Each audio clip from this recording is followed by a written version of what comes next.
This is the case against 11. She escaped a lab, cracked open heads with her mind, and then moved in with a cop who barely knew how to parent.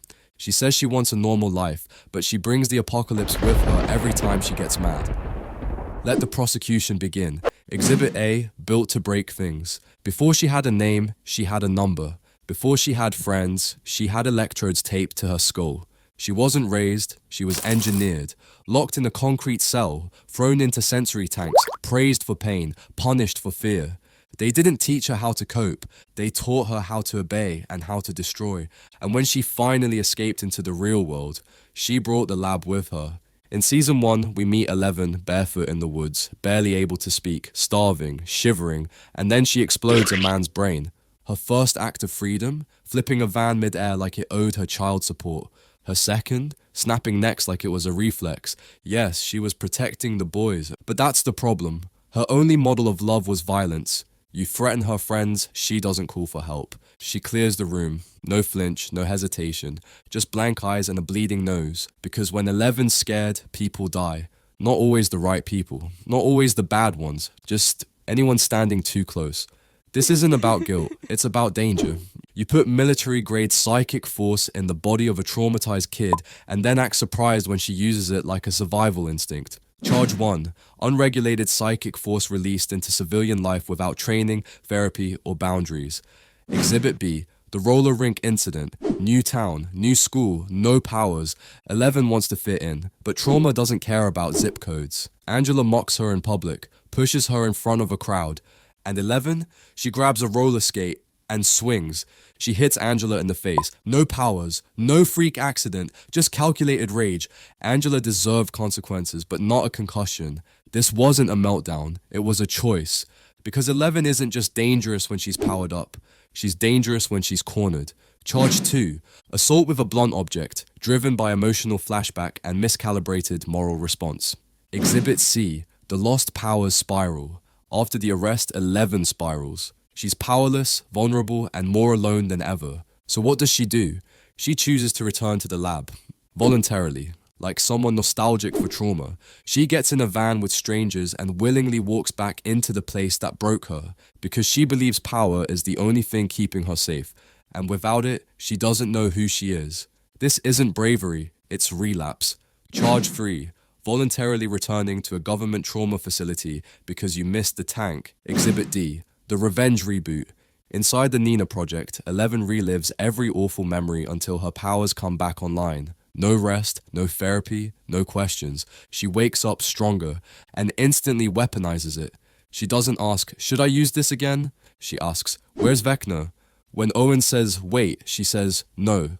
When people beg her to rest, she hijacks a van and heads into the storm. Because to 11, power means action, and action means violence. Charge 4. Immediate use of restored psychic force without clearance, reflection, or emotional processing. Exhibit E. The pizza van defibrillator. Max dies, and 11 doesn't cry. She closes her eyes and overwrites death, inside a freezer, with her mind.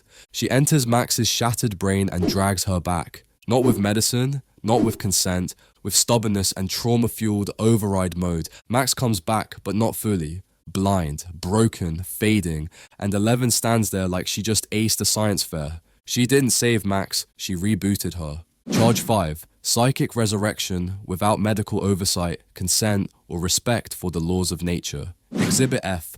The Desert Massacre. The military finds her, not to kill her, just to stop her. But 11 doesn't run. She drops a helicopter. No warning, just upturned palms and a pile of bodies. She wasn't losing control, she was in control. And that's what makes it worse.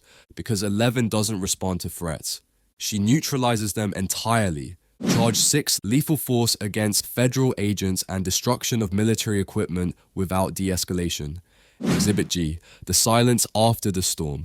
Hawkins is torn open, Max is in a coma, and 11 says nothing. She returns to Hopper's cabin like she didn't just reshape the timeline with her mind. She doesn't apologize, doesn't ask who lived, doesn't ask what's next, because 11's not interested in aftermath. Only action. She doesn't reflect, she represses, and when the dust settles, she's still that girl from the lab. Powerful, alone, and dangerously unprocessed. Charge 7. Emotional negligence following psychic catastrophe, resulting in continued risk to self and others. 11 didn't ask for power, but she never learned how to live without it. Every time someone gets close, she loses control. Every time she's scared, someone gets hurt. And every time she breaks the world, she walks away like it's just another Tuesday. She says she wants peace. But peace doesn't come from force, it comes from healing. And that's the one thing she's never been trained to do. The charges: psychic force without oversight, blunt force retaliation in public, trauma re-entry by choice, rebooting herself without a user manual, DIY resurrection attempt, helicopter extermination of authority, refusal to process any of it. 11. Not evil, not innocent, just a loaded weapon that never learned where the safety is. The court sentences her to 1 court-approved therapist who isn't a government agent, a full psychic disarmament, and a childhood, a real one, with no tanks, no labs, no monsters. Coming next, the case against Mike Wheeler, because when your whole personality is boyfriend of the apocalypse, maybe you deserve to be interrogated. Don't miss it.